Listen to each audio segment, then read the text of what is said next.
당뇨병 정말 무섭죠?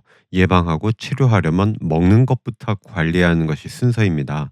당뇨하면 바로 떠오르는 영양소는 탄수화물이죠. 영상의 순서는 탄수화물의 적정한 섭취 비율, 탄수화물 섭취량보다 중요한 것, 그리고 인슐린 저항성 이외에 탄수화물 섭취와 연관된 주요 당뇨 기전을 소개해 드리겠습니다. 혈당 조절을 위한 탄수화물 섭취량, 최소한으로 줄여야 하지 않을까 생각할 수 있죠. 하루 50g 미만으로 엄격하게 줄이면 6개월 사이에 체중도 줄고 혈당도 관리되니까요. 혈당 조절에 대한 그림 보시면 까만색이 저탄고지, 즉 케톤식을 한 것이고 하얀색이 총 열량만을 제한한 거예요. 당뇨 환자가 아닌 정상의 경우에서는 혈당 조절이 두 경우 모두 같습니다. 그런데 당뇨 환자의 경우에서는 케톤식이 혈당을 더 잘 줄여주네요. 당화혈색소를 따로 본 그래프에서도 6개월 동안 케톤식이 월등한 성적을 보여줍니다. 여기서 당장 떠오르는 당뇨 기전은 바로 탄수화물, 인슐린 모델입니다. 탄수화물을 많이 먹으면 혈당을 올리니까 인슐린 분비가 증가하죠. 그러면 몸 안에 지방이 쌓여서 식욕은 증가하고 에너지 소비는 감소한다는 모델이에요. 그러니 탄수화물을 줄이기만 하면 당뇨 안 생기고 당뇨 치료도 잘 되겠지 하는 결론으로 연결됩니다. 그런데요, 케톤식으로 인한 지나친 탄수화물 제한은 지방의 산화를 일으킵니다. 그래서 장기간 보았을 때 기대한 만큼 체내 지방이 줄어들지 않아요. 여기서 매우 중요한 사실 하나를 기억해야 합니다. 저탄고지에 의한 단기간의 혈당 조절은 탄수화물을 줄이는 것 자체에 의한 것이 아닐 가능성이 높습니다. 그러면 무엇 때문이냐? 체중 감량 효과 때문에 혈당이 조절된 겁니다. 그리고 혈당 조절 6개월에서 1년 하고 말 것 아니죠. 평생 해야 합니다. 방금 6개월 동안 두각을 나타냈던 저탄고지 식사법의 체중 감량, 혈당 조절 효과는요. 시간이 지날수록 저지방 시기와 별 차이 없어집니다. 1년 이상의 충분한 기간을 조사한 연구들 보면 저탄고지의 체중 감량 효과는 시간이 지날수록 다른 식단과 마찬가지로 무뎌져요. 그러면 그만큼 당뇨 조절 효과도 무뎌질 수밖에 없습니다. 방금 저탄고지의 혈당 조절은 저탄 때문이 아니라 체중 감량 때문이라고 했으니 말이죠. 더군다나 1년 이상을 저탄고지 식사 고수할 수 있는 사람들 많지는 않습니다. 장기간 유지하는 비율이 여러 식단법 중에서 가장 떨어집니다. 결국 1, 2년 후에는 하루 50g 미만으로 제한했던 탄수화물을 하루 130에서 160g으로 늘리게 됩니다. 또 하나는 매우 중요한 것, 혈당과 별개지만요. 저탄고지는 LDL을 올립니다. 젊을수록 LDL이 올라가는 것 좋지 않아요. 이전에 LDL이 높다고 지병도 없는데 스타틴을 쓰는 것과 함께 LDL이 높아도 아무 문제가 없다는 것 또한 양쪽 극단이라고 했습니다. 당뇨에 걸렸든 당뇨 전 단계에 접어들었든 간에 탄수화물 섭취는 총 열량의 40% 이상은 되어야 합니다. 일반적으로 가장 좋은 비율은 50에서 55%입니다. 이건 여러 연구에서 공통적으로 나타나요. 지금까지 탄수화물 섭취량을 살펴보았는데 또 무엇이 중요할까요? 바로 품질이죠. 어쩌면 양보다 품질이 더 중요할지 모릅니다. 일본 오키나와는 장수마을로 유명했죠. 평균 수명이 길었던 옛날 오키나와 사람들이 먹은 탄수화물 비율은 총 에너지의 60%까지 달했어요. 중요한 것은 주로 고구마, 해조류, 과일, 채소에서 얻은 질 좋은 탄수화물이었다는 거예요. 그런데 가당, 포화지방이 많은 서구식 음식들, 술이 오키나와 젊은 층 사이에 퍼지면서 수명도 짧아지고 당뇨병도 증가하게 됩니다. 보통 탄수화물 하면 밥, 국수, 빵, 감자, 떡 이런 게 먼저 생각나시죠? 그런데 예를 들어 콩 하면 식물성 단백질만 생각할 수 있는데 30% 이상이 탄수화물입니다. 하다못해 김, 미역 같은 해조류에도 탄수화물이 15%는 들어있어요. 그래서 탄수화물이 들어있으니까 당뇨 예방이나 치료를 위해서 콩, 해조류, 채소, 과일을 멀리해야 하나요? 아닙니다. 이 음식들은 질 좋은 탄수화물이 많이 들어있는 것이고 품질이 좋으면 혈당이 오히려 조절이 잘 되죠. 탄수화물의 고품질을 이야기할 때는 네 가지 사항을 잘 살피시면 됩니다. 첫째, 당지수 GI가 얼마나 낮을까? 둘째, 혈당 부하 지수 GL이 얼마나 낮을까? 셋째, 섬유질이 얼마나 풍부하게 있느냐? 넷째, 비타민과 미네랄 같은 중요한 영양 성분을 얼마나 많이 포함하느냐? 반대로 저품질은 정제된 녹말, 쌀 식품들이죠. 설탕, 시럽, 흰쌀, 흰빵, 감자 같은 거예요. 얘네들은 되도록 적게 먹어야겠죠. 자, 이제부터 탄수화물의 품질이 얼마나 중요한지 살펴보도록 하겠습니다. 첫 번째 연구. 전 세계에서 10만 명의 자료를 종합 분석했더니요. 당지수 GI가 높은 음식을 좋아하면 당뇨에 27%더 잘 걸렸어요. 혈당 부하 지수 GL이 높으면 당뇨에 15%더 잘 걸렸습니다. GL도 중요하지만 GI부터 우선 봐야 될 것 같아요.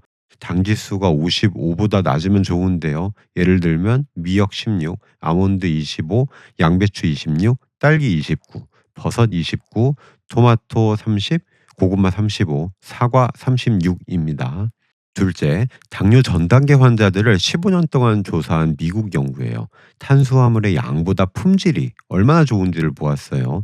품질 단계를 5단계로 나누었는데 1단계씩 품질이 좋아질수록 수명이 12%씩 연장되었습니다. 단순당 3에서 5%를 같은 양의 고품질 탄수화물이나 불포화 지방산 혹은 식물성 단백질로 바꾸기만 해도 14에서 37%의 수명 연장 효과를 얻었습니다. 셋째, 전곡류 섭취인데요. 당뇨병이 없었던 미국인 20만 명을 23년 동안 조사했어요. 당뇨 예방 효과는 30%였습니다. 비교는 일주일에 두세 번 먹는 것과 거의 안 먹는 것이었는데요. 효과가 좋은 개별 식품은 순서대로 오트밀, 통밀로 만든 흑빵, 보리였습니다. 그런데 같은 전곡이어도 옥수수를 튀긴 팝콘은 어때요? 10% 가까이 당뇨 위험을 높입니다. 넷째 연구. 역시 당뇨가 없었던 중국인을 탄수화물 비율과 종류에 따라 9년 동안 조사했어요. 당뇨 위험을 가장 줄였던 비율은 49에서 56%였습니다. 질 좋은 탄수화물은 최소한 5% 이상은 되어야 하고요. 또한 단순당을 동물성 식품보다는 식물성 식품으로 대체하는 것이 당뇨에 덜 걸렸습니다. 다섯 번째부터는 질이 안 좋은 탄수화물에 대한 연구예요. 먼저 탄수화물 음료와 인공 감미료가 들어간 음료입니다. 제로 칼로리를 내세우고 있는 음료 말이죠. 전 세계 160만 명 자료를 종합 분석했더니 가당 음료는 당뇨 위험을 19% 올렸고 제로 음료는 15% 올렸어요. 가당 음료야 이해되는데 제로 음료가 혈당을 왜 올렸을까요? 첫째, 호르몬의 조절을 방해하고요. 둘째, 장내 미생물의 균형도 망가뜨립니다. 셋째, 단맛에 대한 갈망을 불러일으켜서 식욕을 증가시킵니다. 여섯 번째, 우리나라의 주식 흰쌀입니다. 밥심이라는 말이 괜히 나온 게 아니죠. 하지만 도정된 쌀은 혈당 지수가 64로 높은 편입니다. 또한 도정 과정에서 섬유질과 마그네슘을 잃게 되죠. 종합 분석을 보면요. 하루 450g 미만, 즉 두 공기 반 미만이 좋아요. 이걸 하루 150g 미만과 비교하면 당뇨 위험이 20% 올라갑니다. 특히 여성들은 흰쌀밥에 더 주의하셔야 합니다. 당뇨 위험 증가 정도가 60%로 남성보다 월등해요. 추측되는 이유 중 하나로 포도당을 대사시키는 근육량이 남성보다 적다는 것을 들 수 있어요. 이걸 뒷받침해 주는 것이 운동량이 적은 여성에서 흰쌀밥은 더욱더 당뇨 위험을 부채질 합니다. 일곱 번째, 감자의 예를 보면 식품의 선택도 중요하지만 조리 방법도 매우 중요하다는 것을 잘 알 수 있어요. 찐 감자의 당 지수는 94나 됩니다. 전분을 많이 함유해서 흡수도 빨라요. 마치 가당 음료 같죠. 보시면 일주일에 감자를 3개씩 더 먹을수록 당뇨 발생은 3%씩 더 증가합니다. 그런데 일주일에 감자튀김을 3인분씩 더 먹을수록 당뇨 발생은 19%씩 증가합니다. 감튀는 트랜스 지방, 소금 역시 많이 함유하죠. 자, 여기서 하나 흥미로운 연구를 말씀드릴게요. 질 좋은 탄수화물은 저녁 식사에는 꼭 배치하세요. 미국인 3만 명을 조사한 연구인데 당뇨 환자는 10% 정도였고요.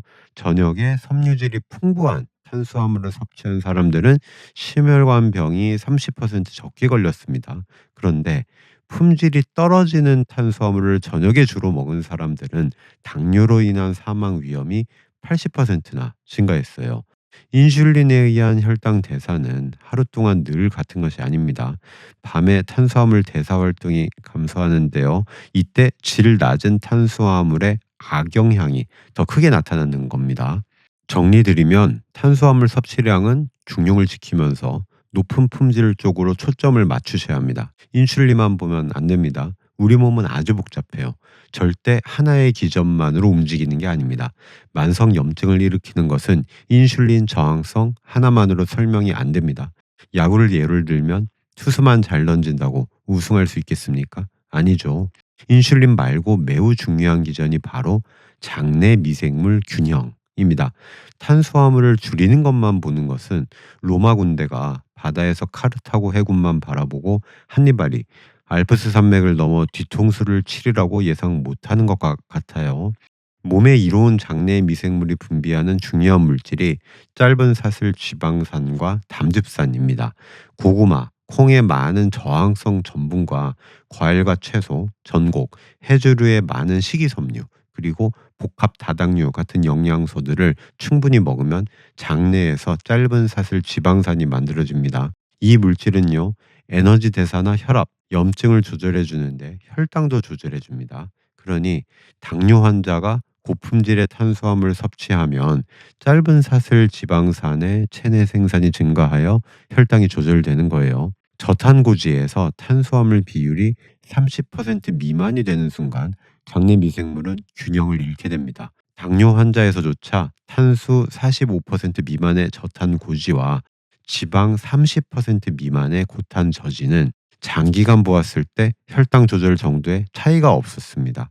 따라서 옥스퍼드 대학의 파멜라 다이슨 박사는 이렇게 얘기합니다. 당뇨 환자에서 저탄고지는 표준 식사로 절대 추천되어서는 안 된다.